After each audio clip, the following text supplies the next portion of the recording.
ساتوی پسرو وینو دا د شهیدانو کور، دا د باتورانو کور، دا د باتورانو کور، دا د باتورانو کور، دا د باتورانو کور. ساتوی پسرو وینو دا د شهیدانو کور، دا د باتورانو کور، دا د باتورانو کور، دا د باتورانو کور، دا د باتورانو کور. د لوی څښتن تعالی په نامه سلامونه ستړي مسئ د بلخ د ملي تلویزیون قدرمنو لیدونکو او اوریدونکو د دې مهال خبرونو ته مو زه عبدالرحمن عاطف هرکلی کوم. د نفتي موادو د سوداګرو د هغو اندېښنو له زیاتېدو وروسته چې د ګمرکي چارو د طی مراحل او د بارونو د تخلیې په بهیر کې د ځنډ له امله رامنځته شوي د بلخ د سوداګرۍ او پانګونې خونې او دغه ولایت د ګمرک ریاست مسؤلینو ترمنځ په یوه ګډه ناسته کې د ګمرکي چارو د اسانتیاو د سوداګریزو فعالیتونو د ملاتړ لپاره پر عملي تدابیرو ټینګار وشو.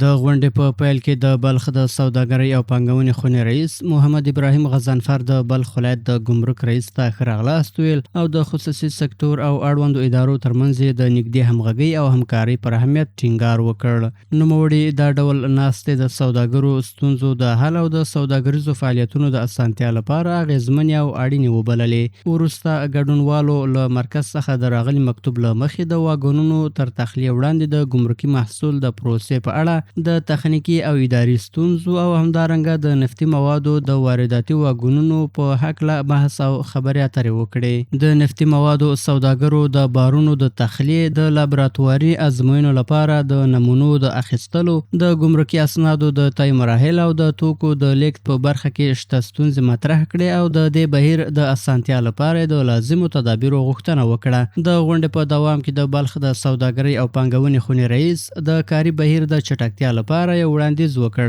د دې وړاندیز له مخې کله چې د نفتي موادو واګونونه راورسیږي او د لابراتواري ازموینو لپاره ترې اړینې نمونې واخیستل شي، نو واګونونه دې په اړوندو زیرمو کې تخلیه شي او کاري بهیر دې نه ځنډیږي. همدارنګه وړاندیز وشو چې د لابراتوار د پایلو له تایید وروسته سوداګرو ته دې 7 ورځې وخت ورکړل شي ترڅو خپل ګمرکي اسناد په بشپړ ډول طی مراحل کړي. دغه وړاندیز له بحث او ارزونې وروسته د ټولو ګډونوالو له لورې ومنل شو. د بلخ ولایت د ګمرک رئیس هم د سوداګرو نظریات او وړاندیزونه واوریدل او د ګمرک اداري او خصوصي سکتور ترمنځ پر لا زیاتې همکارۍ او همغږۍ ټینګار وکړ. هغه ډاډ ورکړ چې مطرح شوې ستونزې به د نافذه قوانینو او مقرراتو په چوکاټ کې حل شي. د غونډې په پای کې د دواړو لورو ترمنځ یوه لیکلې هوکړه ترتیب او د حاضرو سوداګرو لخوا لاسلیک شوه چې د بلخ د ګمرک ریاست له لورې هم تایید شوه. مسؤلینو دغه اقدام د ګمرکي چارو د طی مراحلو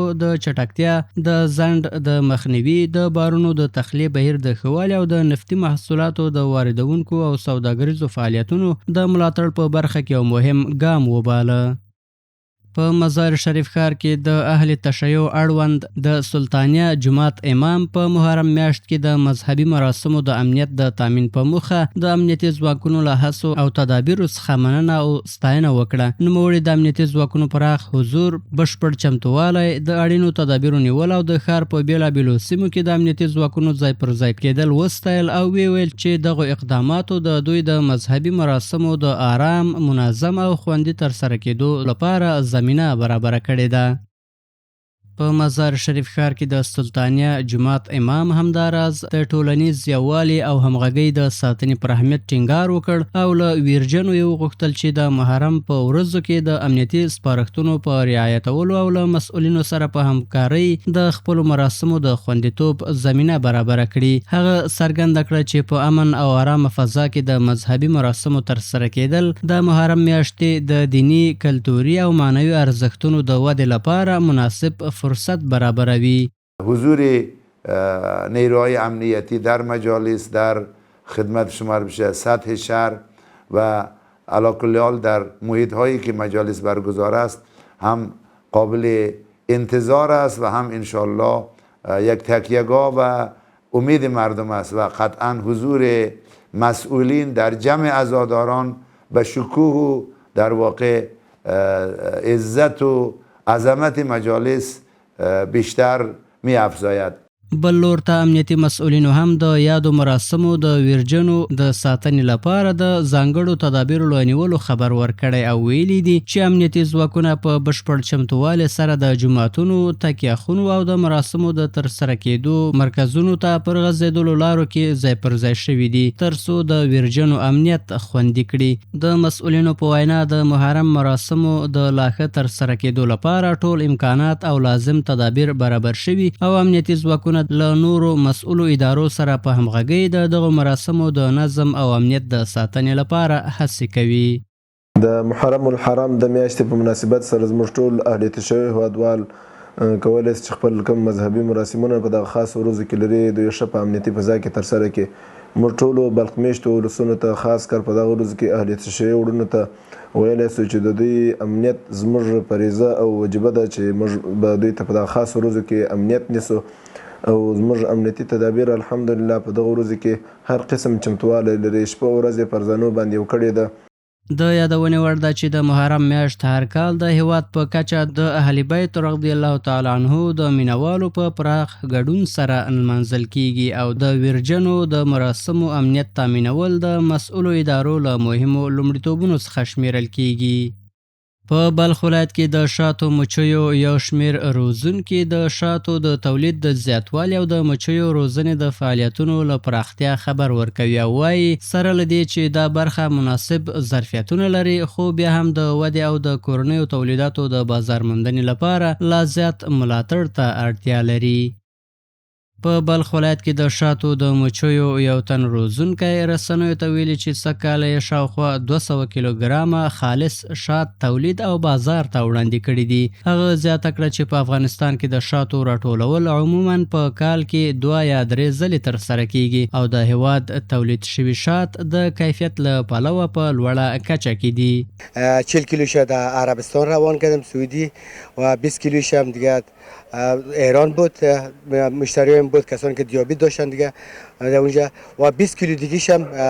خود منطقه به فروش رسانده فعلا 200 کیلو عسل تولید کرده بودیم امسال. د نوموړي په وینا د مچیو روزنې صنعت په وروستیو کلونو کې د پام وړ وده کړې ده او په افغانستان کې تولید شوي شات نه یوازې د کورنیو بازارونو یو برخه اړتیا پوره کوي بلکې نورو هیوادونو ته هم صادریږي. هغه وویل چې هر کال شاوخوا 2 ټنه شات بهرنیو هیوادونو ته لیږدول کیږي. نوموړی زیاتوي چې له څو مودې راهیسې د شاتو مچیو د روزنې او ساتنې په برخه کې فعالیت کوي. هغه وویل چې دغه کاروبار دمګړۍ د ګڼو کورنیو لپاره د کار او عاید زمینه برابره کړي او له مسؤلینو یې غوښتل چې د اسانتیاو برابرولو، بازار موندنې او د کورنیو تولیداتو د ملاتړ برخې ته لا ډیره پاملرنه وکړي.